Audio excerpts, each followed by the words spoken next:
ایک عورت ہے اور اس کے گھر میں کوئی مرد نہ ہو اور وہ اکیلی بازار جاتی ہے اپنے گھر والوں کے لیے کچھ سامان لے کر آنے کے لیے. اس پہ ایلیگیشنز لگائی جاتی ہیں, یہ اس کا کریکٹر خراب ہے, یہ اکیلی پھر رہی ہے, یہ ہے وہ ہے بلا بلا. اور اسی طریقے سے ایک عورت ہو جو کہ مجبوری کے اندر اپنے گھر والوں کا پیٹ پالنے کے لیے ایک جاب کرتی ہو, اور ایک دن وہ رات کو لیٹ ہو جائے واپسی پہ اور اس کے گھر کے باہر کچھ لچے لفنگے کھڑے ہوں, اور جب وہ گھر کے اندر داخل ہو رہی ہو تو پیچھے سے وہ یہ واضح کسیں کہ اس کا تو کریکٹر خراب ہے, یہ تو راتوں کو اتنی دیر سے آ رہی ہو, اور یہ بات پورے محلے میں پھیلا دی جائے کہ یہ تو راتوں کو اکیلی آ رہی ہے, یہ تو اس کا چکر ہے, کوئی لڑکوں کے ساتھ, یہ تو غلط کاموں میں ملوث ہے. اسی طریقے سے اگر ایک مرد ہے وہ گھر آتا ہے, اس کے لیٹ آتا ہے, تو اس کے والدین سے پوچھتے ہیں کہاں تھے, وہ یہی کہے گا کہ میں اپنے دوستوں کے ساتھ تھا. اسے یہ نہیں پوچھا جاتا کہ تم کہاں پہ منہ کالا کر کے آ رہے ہو, اور یا اس کو یہ نہیں کہا جاتا کہ تم کوئی باہر تھے تو کسی بیٹی کے ساتھ تم پھر رہے ہوگے, کسی بیٹی کی زندگی تباہ کر رہے ہو. قرآن مجید میں سورۃ النساء اور بھی دیگر صورتوں کے اندر عورت کی عظمت کو صاف صاف بیان کیا گیا, اس کے اوپر کوئی سوالیہ نشان نہیں ہے. لیکن سوال یہ ہے کہ ہمارے معاشرے کے اندر وہ ساری عزت کیوں غائب ہے؟ کیا اس کی سب سے بڑی وجہ کیا ہے؟ اس کی سب سے بڑی وجہ ہے گھر.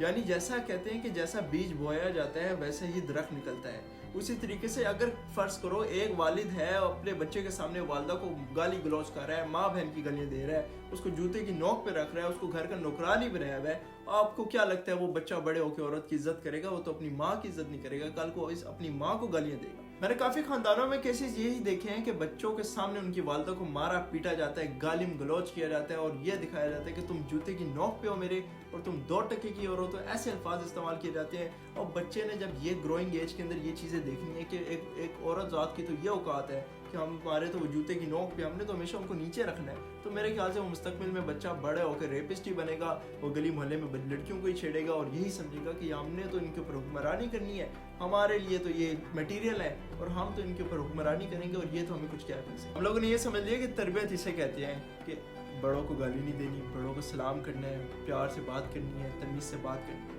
لیکن ان کو یہ نہیں پتا کہ ایکشنز بیسیکلی تربیت کو ڈیفائن کرتے ہیں. آپ کی بچے کی تربیت کیا ہو رہی ہے وہ آپ کے ایکشنز ہوں گے, آپ کے جو ایکشنز ہوں گے وہ بچے کے اندر ایک قسم کا انسرٹ ہو رہے ہوتے ہیں, وہ سٹور ہو رہے ہوتے ہیں. اگر ایک والدہ کو بچے کے سامنے مار رہا ہے, اس کو یہ چیز مل رہی ہے کہ یار اب اس ٹائم تو وہ رو رہا ہے, اس ٹائم وہ چیخیں مارے گا, پیٹے گا, لیکن جب وہ ریلیکس ہو جائے گا اس کے ذہن میں یہ چیز جائے گی کہ میری والدہ کو میرے والد نے مارا, اور ہمارے لیے, ہم مردوں کے لیے یہی چیز ہے کہ عورت نیچی ہے, ہم اول ہیں. اور میں مانتا ہوں کہ قرآن مجید کے اندر عورت پہ بہت فضیلت حاصل ہے مرد کو, لیکن یہ فضیلت ایسی نہیں ہے کہ آپ اس کو مارو پیٹو, اس کو آپ کہو کہ تم جوتی کی نوک پہ ہو, تم 2 ٹکے کی ہو, اور اس کو نیچے دکھاؤ.